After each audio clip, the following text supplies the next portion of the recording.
ಮನೆಯ ಮಗಳಿವಳು ನಮ್ಮ ಪುಣ್ಯವತಿ. ನಂದನವರೇ, ಆಹಾ ಆಹಾ, ಈ ಮುದ್ದಾದ ಬಾಯಲ್ಲಿ ನಂದನವರೇ ಅಂತ ಕೇಳೋದೇ ಒಂದು ಚಂದ. ಅದರಲ್ಲೂ ಈ ಪುಟ್ಟ ರೂಮಲ್ಲಿ ಈ ಹೂವಿನ ಅಲಂಕಾರದ ಮಧ್ಯೆ ನಿಮ್ಮ ಪಿಸು ಧ್ವನಿಲಿ ನಂದನವರೇ ಅಂತಿದ್ರೆ ಸಂಜೆ ಟೈಮಲ್ಲಿ ಸಮುದ್ರ ತೀರದಲ್ಲಿ ಕೂತ್ಕೊಂಡು ಪಿಯಾನೋ ನುಡ್ಸೋದು ಕೇಳ್ದ ಹಾಗಿದೆ. Once more dear.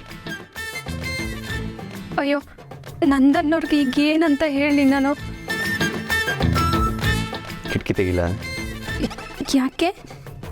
ಅದೇ ನ್ಯೂಸ್ ಅವ್ರು ಹೇಳಿದ್ರಲ್ಲ, ಇವತ್ತು ರಾತ್ರಿ ಗುಡುಗು ಸಿಡಿಲು ಸಮೇತ ಭಾರೀ ಮಳೆ ಇದೆ ಅಂತ. ವಾತಾವರಣ ಹಾಗೆ ಇದೆಯಾ ನೋಡ್ತೀನಿ.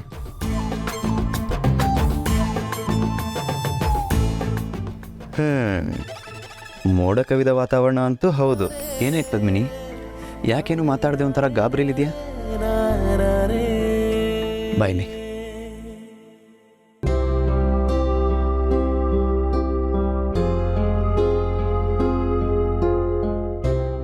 ಈ ಫಸ್ಟ್ ನೈಟ್ ಅನ್ನೋದು ಎಲ್ಲರ ಲೈಫಲ್ಲೂ ತುಂಬ special Padmini.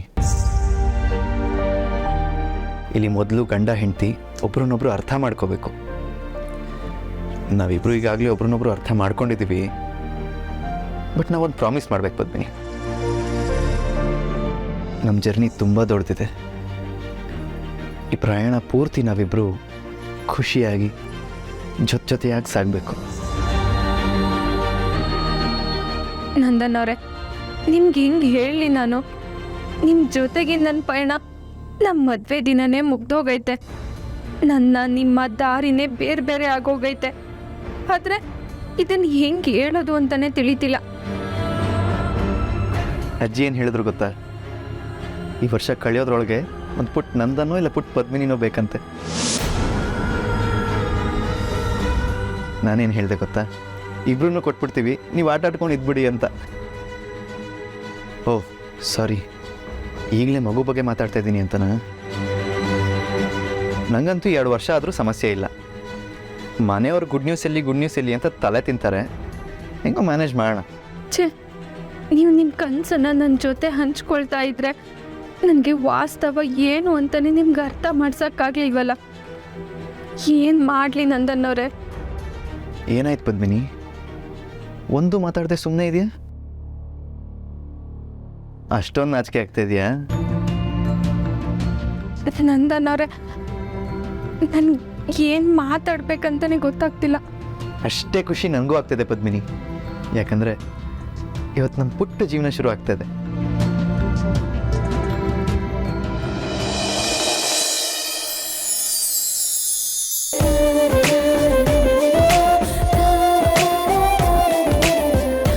I love you Padmini.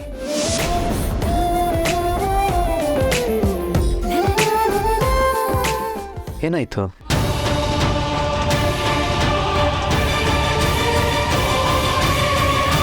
Bhujanga ಅವರೇ, ಮದುವೆಗೆ ಬಂದಿದ್ದು ನಮ್ಮ ನೆಂಟ್ರಲ್ಲ ನಿಮ್ಮನ್ನು ತುಂಬ ಹೊಗಳ್ತಾ ಇದ್ರು.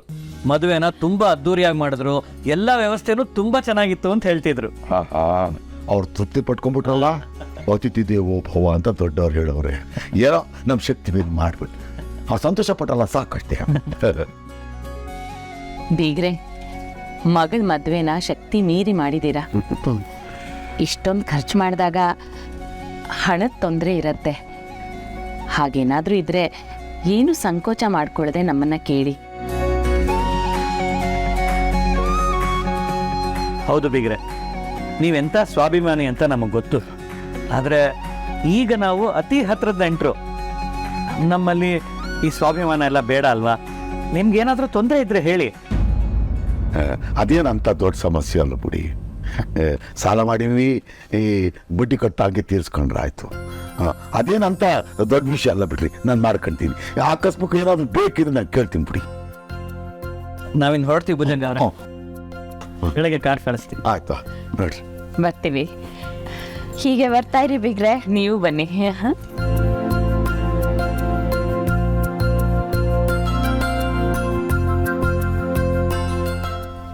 ಹೆಂಗೋ ಬೀಗರು ಹೊಂಟ್ಬಿಟ್ರು. ಸಾಲಗಾರರು ಬರಲಿಲ್ಲ. ಈ ರಾತ್ರಿ ಬರ್ದಿದ್ರೆ ಅಷ್ಟೇ ಸಾಕು ದೇವ್ರೆ. ಅವ್ರು ಬರಲ್ಲ ಬಿಡ್ರಿ, ನೀವು ಹೋಗಿ ನಿಮ್ದ್ಯಾಗ ಮಲಿಕಲ್ರಿ. ನಾನು ಹೇಳಲಿಲ್ವಾ ಅಣ್ಣಯ್ಯ, ಬೀಸೋ ದೊಣ್ಣೆಯಿಂದ ತಪ್ಪಿಸ್ಕೊಂಡು ಬದುಕ್ತಾ ಇರಬೇಕು ಅಂತ. ಯೋನಾರ ಬಾಯ್ದಾಗೆ ಶಾಸ್ತ್ರ ಬೇಡ ಅಂತ ಹೇಳಿದ್ರೆ ಎಂತ ತಪ್ಪಾಯ್ತಿತ್ತು ನೋಡು. ಅಲ್ವ ಮತ್ತೆ ಯಾರದಪ್ಪ?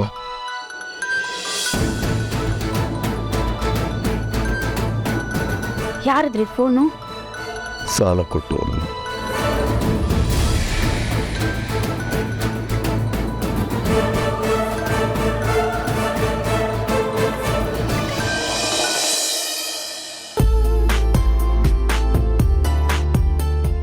ನಂದನ್ನವ್ರೆ ಒಂದು ನಿಮಿಷ. ಏನು? ಓ, ಹಾಲು ಕುಡಿಬೇಕಲ್ವಾ? ತಗೋ. ನನಗೆ ಬೇಡ, ನೀವು ಕುಡೀರಿ. ಬೇಡ ಅನ್ನೋ ಹಾಗಿಲ್ಲ, ನೀನರ್ಧ ನಾನರ್ಧ ಕುಡಿಲೇಬೇಕು. ತಗೋ.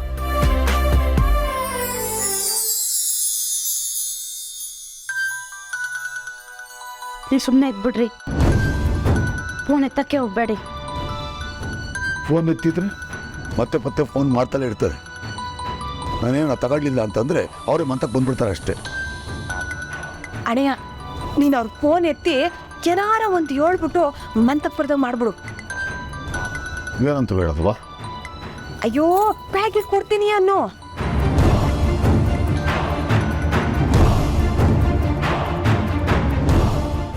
ಹಲೋ ಅಣ್ಣ, ಸ್ವಾಮಿ, ನಾನು ದುಡ್ಡಿಂದು. ಅಲೋ ಅಣೆಯ, ನಿಮ್ಮ ದುಡ್ಡು ವ್ಯವಸ್ಥೆ ಆಗೈತೆ. ಇನ್ನು ಸ್ವಲ್ಪ ಹೊತ್ನಾಗೆ ನಮ್ಮ ಕೈಗೆ ಸಿಕ್ಬಿಡ್ತೈತೆ. ನಾಳೆ ಬೆಳಗ್ಗೆನೇ ನಮ್ಮ ಅಣೆಯ ತಂದು ಕೊಟ್ಬಿಡ್ತಾನೆ, ಸರಿನಾ? ಈಗ ನೋಡು, ಅವ್ರು ಸುಮ್ಕಿರ್ತಾರೆ. ಅಲ್ಲವಾ, ನೀನೇ ಹೇಳ್ಬಿಟ್ಟೆ, ಬೆಳಿಗ್ಗೆ ದುಡ್ಡಲ್ಲಿಂದ ತರೋದು. ಅಯ್ಯೋ, ಅವ್ರ ಸಮಾಧಾನಕ್ಕೆ ಹೇಳಿದ ಆಟೆಯ. ನಾಳೆ ಬೆಳಗ್ಗೆ ಹೊತ್ತಿಗೆ ಏನಾರ ಒಂದು ದಾರಿಯ ಹುಡ್ಕೊಂಬಿಡು. ಇಂಥವ್ರ ಹತ್ರವ ಸತ್ಯ ಅರಿಷ್ಟನ್ನು ನಂಗೆ ಇರಕ್ಕೆ ಆಗಕ್ಕಿಲ್ಲ. ನಡೀರಿ ನಡೀರಿ, ಈಗ ಹೋಗಿ ನೆಮ್ಮದಿಯಾಗಿ ನಿದ್ದೆ ಮಾಡುವ. ಅಮ್ಮಾಜಿ, ನೀವು ಇಡೀ ದಿನ ಈ ಆಫೀಸು ಮೀಟಿಂಗು ಅಂತ ಬ್ಯುಸಿಯಾಗಿರ್ತೀರ. ಒಂದು ಸ್ವಲ್ಪ ಬೇಗ ಮಲ್ಕೊಳ್ಳಿ. ಹಾಗೆ ಒಂದೆರಡು ದಿನ ಈ ಕೆಲಸಗಳನ್ನೆಲ್ಲ ನಿಲ್ಲಿಸಿ ರೆಸ್ಟ್ ತಗೊಳ್ಳಿ. ಮಾಲ್ತಿ, ನನಗೆ ಒಂದಿನಕ್ಕೋ 2 ದಿನಕ್ಕೋ ವಿಶ್ರಾಂತಿ ಬೇಕಾಗಿಲ್ಲ. ನನ್ನ ಕೈಲಿರೋ ಜವಾಬ್ದಾರಿನ ಇನ್ನೊಂದು ನಂಬಿಕಸ್ಥ ಕೈಗೆ ದಾಟಿಸ್ಬೇಕು. ಆಗಲೇ ನನಗೆ ವಿಶ್ರಾಂತಿ. ಅರ್ಥ ಆಗಲಿಲ್ಲ ಅಮ್ಮಾಜಿ. ನಮ್ಮ ಬಿಸ್ನೆಸ್ ಜವಾಬ್ದಾರಿನ ಪೂರ್ತಿಯಾಗಿ ನಂದನ್ ಯಾವಾಗ ನೋಡ್ಕೋತಾನೆ ಅಂತ ಎದುರು ನೋಡ್ತಾ ಇದ್ದೀನಿ. ಜೊತೆಗೆ ನನಗಿನ್ನೂ ಒಂದು ಆಲೋಚನೆ ಬರ್ತಿದೆ. ಏನು ಅಂದರೆ, ಪದ್ಮಿನಿ ಹಳ್ಳಿ ಹುಡುಗಿನೇ ಆಗಿರ್ಬೋದು, ಆದರೆ ಅವಳಲ್ಲಿರೋ ಗಾಂಭೀರ್ಯ, ತಾಳ್ಮೆ, ಬುದ್ಧಿವಂತಿಕೆ ಅದೆಲ್ಲ ಗಮನಿಸ್ತಾ ಇದ್ರೆ ಅವಳು ವ್ಯವಹಾರನ ಚೆನ್ನಾಗಿ ನಿಭಾಯಿಸ್ಬೋದು ಅಂತ ಅನ್ನಿಸ್ತಿದೆ. ನಮ್ಮ ಬಿಸ್ನೆಸ್ ಬಗ್ಗೆ ಅವಳಿಗೆಲ್ಲ ತಿಳಿಸಿ ಕೆಲವಷ್ಟು ಜವಾಬ್ದಾರಿಗಳನ್ನು ಕೊಟ್ಟರೆ ಹೇಗೆ ನೋಡ್ಕೋತಾಳೆ ಅಂತ ನಾನು ಯೋಚನೆ ಮಾಡ್ತಾ ಇದ್ದೀನಿ. ನಿಮ್ಮ ಆಲೋಚನೆ ಏನೋ ಚೆನ್ನಾಗೇ ಇದೆ ಅಮ್ಮಾಜಿ. ಆದರೆ ಪದ್ಮಿನಿ ಇನ್ನೂ ಚಿಕ್ಕವಳು. ಅವಳಿಗೆ ಬಿಸ್ನೆಸ್ ಕಷ್ಟ ಆಗತ್ತೆ ಗೊತ್ತು, ಆದರೆ ಕಲಿದೇ ಇದ್ದರೆ ಹೇಗೆ ಹೇಳು ಮಾಲ್ತಿ? ನಾವು ಕಲಿಸ್ಬೇಕು. ಚಿಕ್ಕ ವಯಸ್ಸಲ್ಲೇ ದೊಡ್ಡ ವಿಷಯಗಳು ಅರ್ಥ ಆಗಬೇಕು. ಆವಾಗಲೇ ತಾನೇ ಜವಾಬ್ದಾರಿ ಬರೋದು. ಅಮ್ಮಾಜಿ, ನೀವು ನನಗೆ ನನ್ನ ಗಂಡನಿಗೆ ಅನ್ಯಾಯ ಮಾಡಬೇಕು ಅಂತಾನೆ ಹೀಗೆ ಮಾಡ್ತಾ ಇದ್ದೀರಾ. ನಾವು ಈ ಮನೆಯವರೇ ಆದರೂ ನಮ್ಮನ್ನು ಎಲ್ಲದರಿಂದನೂ ಆಚೆನೇ ಇಡ್ತಾ ಇದ್ದೀರಾ. ನನಗಾಗಲಿ ನನ್ನ ಗಂಡನಿಗಾಗಲಿ ಯಾವ ಜವಾಬ್ದಾರಿನೂ ವಹಿಸ್ದೆ ಈಗ ಆ ಹಳ್ಳಿ ಹುಡುಗಿಗೆ ಬಿಸ್ನೆಸ್ ಹೇಳ್ಕೊಡ್ತೀರಾ? ಹೇಳ್ಕೊಡಿ. ನನ್ನ ಕಣ್ಣಿಂದ ನೀವು ಹಾಕ್ಸ್ತಿರೋ ಒಂದೊಂದು ಹನಿಗೂ ಬೆಲೆ ಕಟ್ಟೋ ಹಾಗೆ ನಾನು ಮಾಡ್ತೇನೆ. ಬಂದ್ಬಿಟ್ಟವ್ರು ಕಣಮ್ಮ, ಅವ್ರು ಬಂದ್ಬಿಟ್ಟವ್ರೆ ಕಡೆ.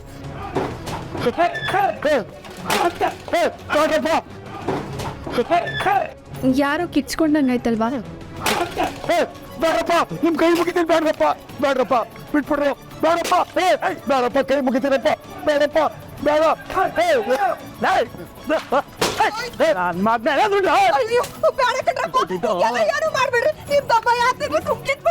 ಸುಮ್ಕಿರಪ್ಪ, ಕೈ ಮುಗಿತೀನಿ, ಸುಮ್ಕಿರಪ್ಪ. ಏನೋ ಸುಮ್ಕಿರೋದು?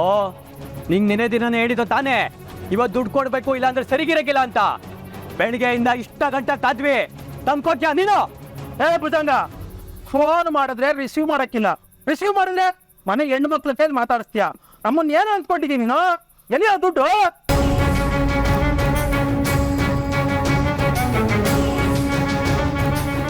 ಏನೋ ಗಲಾಟೆ ಆಗ್ತದೆ, ಅಕ್ಕಪಕ್ಕದ ಮನೇಲಿ ಏನಾದರೂ ಇರಬೇಕು.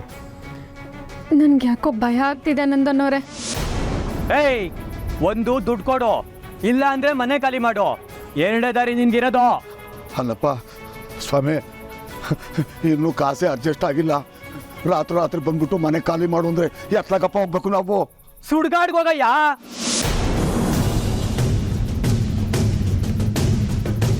ನಮ್ ದುಡ್ಡು ಕೊಟ್ಬಿಟ್ಟು ಹೋಗು. ದಯವಿಟ್ಟು ಕಿಚ್ಪಾಟ್ ಬಿಡಪ್ಪ, ನಿಮ್ಮ ಕೈ ಮುಗಿತೀನಪ್ಪ, ನಿಮ್ಮ ಕೈ ಹಿಡ್ಕೊಳ್ತೀನಪ್ಪ. ಎತ್ತಾಯ ಕೈ ಕತೆ ಎಲ್ಲ ಹೇಳ್ಬೇಡ, ಫಸ್ಟ್ ದುಡ್ಡು ಕೊಡು. ಕೊಡ್ತೀನ್ರಪ್ಪ, ಬರ್ರಿ ಇಲ್ಲಿ ಒಂದು ಸ್ವಲ್ಪ, ಬರ್ರಿ ಕೊಡ್ತೀನಿ ಬರ್ರಿ. ಪದ್ಮಿನಿ ಹೆದರ್ಕೋಬೇಡ, ಏನೂ ಆಗಿರಲ್ಲ. ನಾನು ಹೋಗಿ ನೋಡ್ಕೊಂಬರ್ತೀನಿ.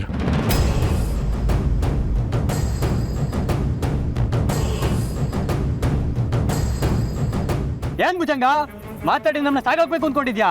ಅದಾಗ ಕೆಲಸ ಅಲ್ಲ, ಸುಮ್ ಕಿದ್ಬಿಡು. ಫಸ್ಟ್ಗೆ ದುಡ್ಡು ಕೊಡುವಾಗ ಹೇಳಿರ್ಲಿಲ್ವಾ ತಿಂಗಳ ಸರಿಯಾಗಿ ಬಡ್ಡಿ ತಂದು ಕೊಡು ಅಂತ? ಏನು ಆಟಗಳು ಆಡ್ತಾ ಇದೆಯಾ? ದಯವಿಟ್ಟು ಗಲಾಟೆ ಮಾಡಬೇಡ್ರಪ್ಪ. ಮನೆಗೆ ಮಗಳು ಅಳಿಯ ಬಂದವ್ರೆ, ನೀವು ಹಿಂಗೆ ಈ ವ್ಯಾಪಾರ ಹತ್ರ ಬಂದ್ಬಿಟ್ಟು ತಾದ್ಲೆ ಮಾಡಿಬಿಟ್ರೆ ಅವ್ರಿಗೆ ನೋವು ಹಾಕಿಲ್ವಾ? ಇದೊಂದು ರಾತ್ರಿ ಅವಕಾಶ ಮಾಡಿಕೊಡಿ. ಬೆಳಿಗ್ಗೆ ಹೆಂಗಾರ ಮಾಡ್ಬಿಟ್ಟು ದೊಡ್ಡ ದುಸ್ಬಿಡ್ತೀನಿ ಕಣಪ್ಪ, ಕೈ ಮುಗಿತೀನಿ ಕಣಪ್ಪ. ಅತ್ತೆ ಏನೋ ಗಲಾಟೆ ಕೇಳಿಸ್ತಿತ್ತು. ಪದ್ಮ, ನೀನ್ ಯಾಕವ ಆಚೆಗೆ ಬಂದೆ? ಅಲ್ಲಿಂದ ಕರ್ಕೊಂಡು ಬಂದು ಒಳಗೆ ಹೋಗು. ನೋಡುವ ಅದಕ್ಕೆ ಏನಾಯ್ತು? ಕತೆಗಳೇ ಬೇಡ ಭುಜಂಗ, ನಮ್ ಕಾಸು ಈ ಕ್ಷಣನೇ ಬೇಕು. ಕೊಟ್ರೆ ತಗೊಂಡು ಹೋಯ್ತಾ ಇರ್ತೀವಿ.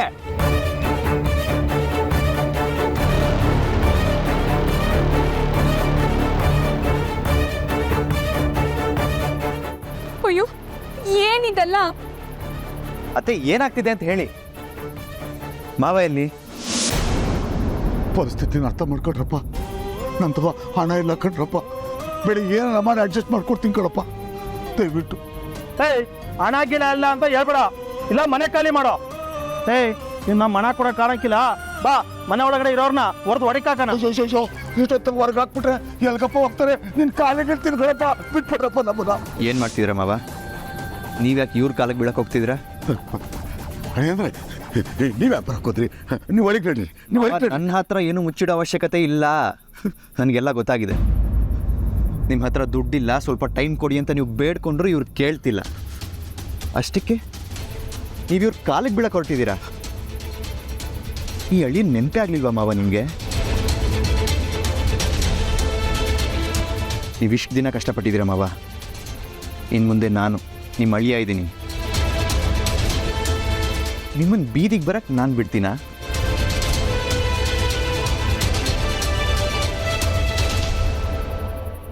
ಹೊಡಿ ಅಂದರೆ ಏನು ಸರ್, ದುಡ್ಡು ವಸೂಲಿ ಮಾಡೋ ರೀತಿನಾ ಇದು? ಹಾಂ, ಹೆಣ್ಮಕ್ಳಿರೋ ಮನೆ ಅಂತಲೂ ನೋಡಿದ್ರೆ ರಾತ್ರಿ ಬಂದು ಗಲಾಟೆ ಮಾಡಿ.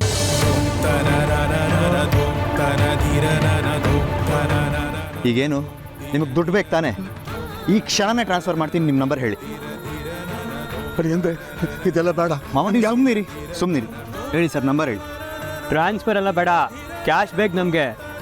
ಓ, ಕ್ಯಾಶ್ ಸರಿ. ಇನ್ನು 1 ಗಂಟೆಲಿ ಕ್ಯಾಶ್ ನಿಮ್ಮ ಕೈಲಿರುತ್ತೆ, ಅದಕ್ಕೆ ನಾನು ವ್ಯವಸ್ಥೆ ಮಾಡ್ತೀನಿ. ಆದರೆ ನೀವು ಇನ್ನು 1 ಕ್ಷಣ ಇಲ್ಲಿರಂಗಿಲ್ಲ, ಹೊರಡಿ.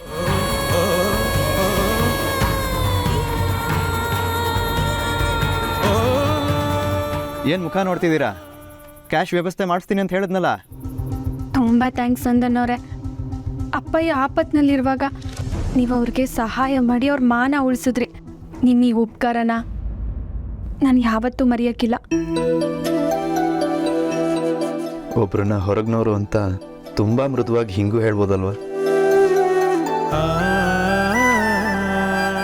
ಮತ್ತಿನ್ನೇನು ಪದ್ಮಿನಿ, ಅವ್ರು ನಿನಗೆ ಮಾತ್ರ ಅಪ್ಪ, ನನಗೇನು ಅಲ್ಲ ಅಂತ. ನನ್ನ ಮಾವ ಪದ್ಮಿನಿಯವರು ಅಂದರೆ ನನ್ನ ತಂದೆ ಸಮಾನ. ಅವ್ರ ಗೌರವ, ಅವ್ರ ವ್ಯಕ್ತಿತ್ವ 1 ಇಂಚ್ ಕಡಿಮೆ ಆಗೋಕ್ಕೂ ನಾನು ಬಿಡಲ್ಲ. ನೋಡಿ, ಕೃತಜ್ಞತೆ ಬಗ್ಗೆ ಮಾತಾಡಿದ್ರೆ ಹಿಂಗೆ ಕೋಪ ಮಾಡ್ಕೊತೀರಾ. ನಿಮ್ಮ ಈ ಒಳ್ಳೆತನ ನೋಡಿ ನಾನು ಹೆಂಗೆ ಸುಮ್ಮನಿರಲಿ? ನಿಮ್ಮ ಈ ಋಣನ ಹೆಂಗೆ ತೀರಿಸ್ಲಿ ನಂದನ್ನೋರೆ? ತೀರಿಸ್ಬೇಡ ಅಂತ ನಾನು ಹೇಳಲ್ಲ, ತೀರಿಸು. ಹೆಂಗೆ ತೀರಿಸ್ಬೇಕಂತ ನಾನು ಹೇಳ್ತೀನಿ. ನಿನ್ನ ಪ್ರೀತಿ ನನ್ನ ಮೇಲೆ ಯಾವಾಗಲೂ ಒಂದು ಸಾಸಿವೆ ಕಾಳಷ್ಟು ಕಡಿಮೆ ಆಗಬಾರ್ದು. ಈ ಪುಟ್ಟ ಮಕ್ಕಳನ್ನ ಪ್ರೀತಿ ಮಾಡ್ತಾರಲ್ಲ ಆ ಥರ ನಿನ್ನನ್ನು ಮುದ್ದಾಗಿ ಪ್ರೀತಿಸ್ಬೇಕು. ನಮಗೆ ಮುಂದೆ ಹುಟ್ಟೋ ಮಕ್ಕಳಿಗಿಂತನೂ ನೀನು ನನ್ನೇ ಜಾಸ್ತಿ ಪ್ರೀತಿಸ್ಬೇಕು. ಅಷ್ಟು ಆಸೆ ಬುರ್ಕ ನಾನು ನಿನ್ನ ಪ್ರೀತಿ ವಿಷಯದಲ್ಲಿ.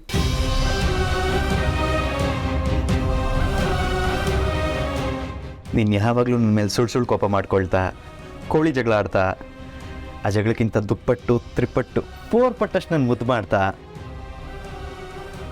ನಾನು ಬೇಜಾರು ಮಾಡ್ಕೊಂಡಾಗ ನನ್ನ ತಲೆನ ನಿನ್ನ ಮಡ್ಲಲ್ಲಿ ಇಟ್ಕೊಂಡು ಸವರ್ತಾ, ನನ್ನ ಪ್ರತಿ ಕ್ಷಣದಲ್ಲೂ ನಿನ್ನ ಪಾಲಿರ್ಬೇಕು ಪದ್ಮಿನಿ.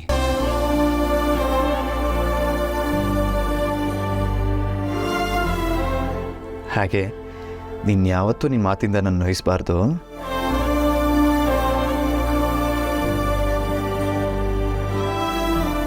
ನಂಗೆ ಗೊತ್ತು ನೀನು ನೋಯಿಸಲ್ಲ ಅಂತ, ಬಟ್ ಸ್ಟಿಲ್ ಆ್ಯಂಟಿಸಿಪೇಟರಿ ಬೇಲ್ ತೊಗೊಂಡ್ಬಿಟ್ಟೆ. ನೋಡು, ನೀನು ಇಷ್ಟು ಮಾಡಿಬಿಟ್ರೆ ಈ ಜಗತ್ತಲ್ಲಿ ನನ್ನಷ್ಟು ಹ್ಯಾಪಿಯಾಗಿರೋ ಮನುಷ್ಯ ಇನ್ನೂ ಬೈರಲ್ಲ.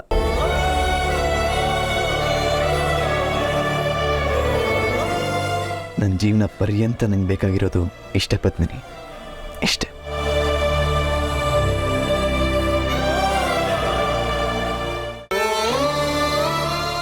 ಏಯ್, ಯಾಕೆ ಎಮೋಷ್ನಲ್ ಆಗ್ತಿದ್ಯಾ? ಓ, ಹಾರ್ಟ್ಗೆ ಕೈಯಾಗಿ ಕಲಕ್ಬಿಟ್ನಾ ನಾನು? ಇನ್ನು ಒಂದೇ ಒಂದು ರಿಕ್ವೆಸ್ಟ್ ಆ್ಯಡ್ ಮಾಡ್ಬಿಡ್ತೀನಿ, ಐಸಿಂಗ್ ಒಂದು ಕೇಕ್ ಥರ.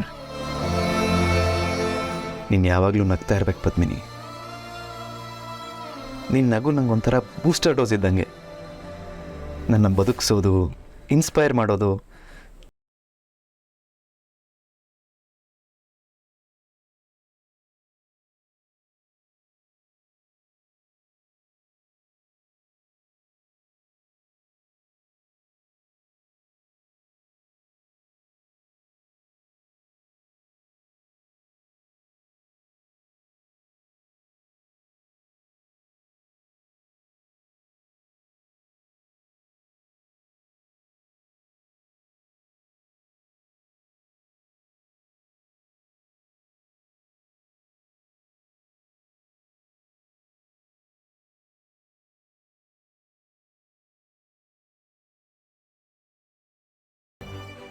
ಬಾ.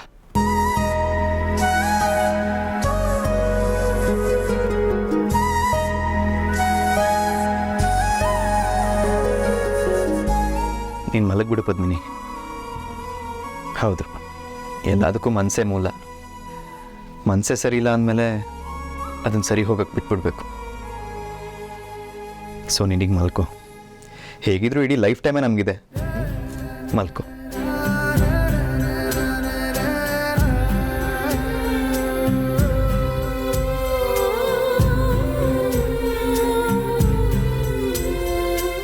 ನಂದನ್ನವ್ರೆ, ಎಷ್ಟು ಒಳ್ಳೆ ಮನಸ್ಸು ನಿಮ್ಮದು. ಜೋಗುಳ ಹಾಡೋಕ್ಕೆಲ್ಲ ಬರಲ್ಲ ನನಗೆ, ಬೇಕಾದ್ರೆ ತಲೆ ತಟ್ತೀನಿ. ಮಲ್ಕೋ.